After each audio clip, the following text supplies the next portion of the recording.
గత 5 ఏళ్లలో వైసీపీ నేతలు భారీ భూ దోపిడీకి పాల్పడ్డారని ఏపీ మంత్రి రాంప్రసాద్ రెడ్డి అన్నారు. వీటిలో కీలక పాత్ర నాటి వైసీపీ మంత్రులు, ఎమ్మెల్యేలదేనని ఆరోపించారు. అనంతరం మీడియా సమావేశంలో మంత్రి మాట్లాడారు. తెలుగుదేశం పార్టీ అధికారంలోకి వచ్చిన 35 రోజుల్లోనే గత 5 సంవత్సరాల్లో జరిగిన దోపిడీ విషయంలో సరైన ప్రణాళికతో మేము ముందుకెళ్తున్నాం. ముఖ్యంగా గత 5 సంవత్సరాల్లో రాష్ట్ర ప్రభుత్వానికి సంబంధించిన అలాగే రాష్ట్ర ప్రజల యొక్క ఆస్తులను దోపిడీ చేసిన ఆనాటి ప్రభుత్వం యొక్క భూములనైతేనే, వాళ్ళు దోచుకున్న ఖనిజాలైతేనే, దీనిల మీద సమగ్ర విచారణతో ఈరోజు మా ప్రభుత్వం ముందుకెళ్తా ఉంది. దాంట్లో ముఖ్యంగా నిన్న మా ముఖ్యమంత్రి వర్యులు రాష్ట్రంలో ఉన్న భూములపై శ్వేతపత్రం రిలీజ్ చేయడం జరిగింది.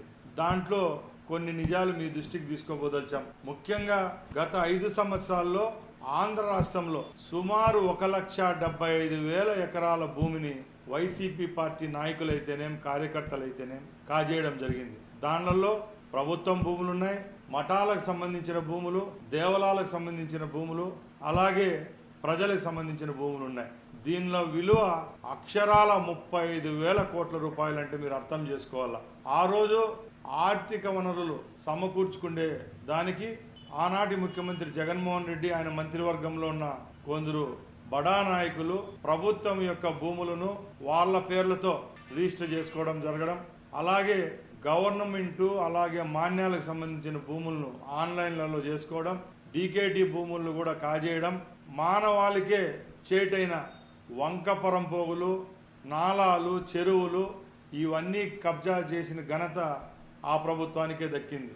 ఎక్కువ ఈ కార్యక్రమాలు చేపట్టింది ఎమ్మెల్యేలు, మంత్రులుగా చలామైన వాళ్ళే. మేము ఈ 35 రోజుల్లో మా అధికారుల ద్వారా సమీక్షలు నిర్వహించి ల్యాండ్లలోకి వెళ్ళి ఎవరెవరు ఆధీనంలో ఉన్నాయని చూస్తే అక్కడ విస్తరపోయే నిజాలు బయటకు వచ్చాయి. చిత్తూరు జిల్లాలో ఆనాటి మంత్రి అలాగే ఎంపీగా ఉన్న అతను, వాళ్ళ కుటుంబ సభ్యులు సుమారు 3,000 ఎకరాల భూములను వాళ్ళ పేర్లతో పెట్టుకోవడం జరిగింది. పులిచెర్ల అయితేనేం, అలాగే అంగళ్ళు తమ్మలపల్లి కాన్స్టిట్యున్సీలు అయితేనేం, మదనపల్లి, పుంగునూరు చెప్పుకుంటా పోతే ఎక్కడ చూసినా ఆ భూములను కాజేసినారు. తిరుపతి విషయానికి వస్తే ఎప్పుడు నుంచో మఠాల్లో ఆధీనమైన ఉన్న భూముల్ని కూడా కాజేయడం జరిగింది. మేము ఒకటే చెప్తున్నాం, ప్రజలకు భరోసా ఇచ్చాం. ఎప్పుడైతే తెలుగుదేశం పార్టీ ప్రభుత్వం ఏర్పాటు అవుతుందో తప్పకుండా విచారించి ఆ భూములన్నీ ప్రభుత్వానికి అప్పచెప్తామని చెప్పాం. అదే కార్యక్రమాలు ఈరోజు మా యొక్క ప్రభుత్వం చేస్తుందని మీ అందరికీ తెలియజేసుకుంటున్నాం. రాష్ట్రంలో ఇసుక దోపిడీ జరిగింది. ఆ దోపిడీ కూడా పక్కల రాష్ట్రాలైన తమిళనాడు, కర్ణాటకకు రోజు వందలాదిగా వేలాదిగా టిప్పర్లలో తరలించి లక్షలాది రూపాయలు గడించినారు.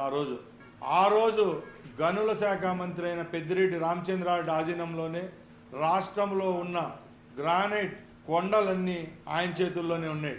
ఎవరైతే ఆ ప్రభుత్వాల్లో చట్టబద్ధంగా చేసుకుంటా అంటే వీళ్ళు హింసించారో వాళ్ళు ప్రభుత్వ దృష్టికి వాళ్ళ సమస్యలు తీసుకొని వస్తే తప్పకుండా వాళ్ళకి న్యాయం చేసేదానికి మా ప్రభుత్వం సిద్ధంగా ఉందని తెలియజేసుకుంటాం. చిత్తూరు, కడప జిల్లాల్లో ప్రపంచంలోనే ఎక్కడ లేని విధంగా ఎర్రచందనం చెట్లు ఉన్నాయి.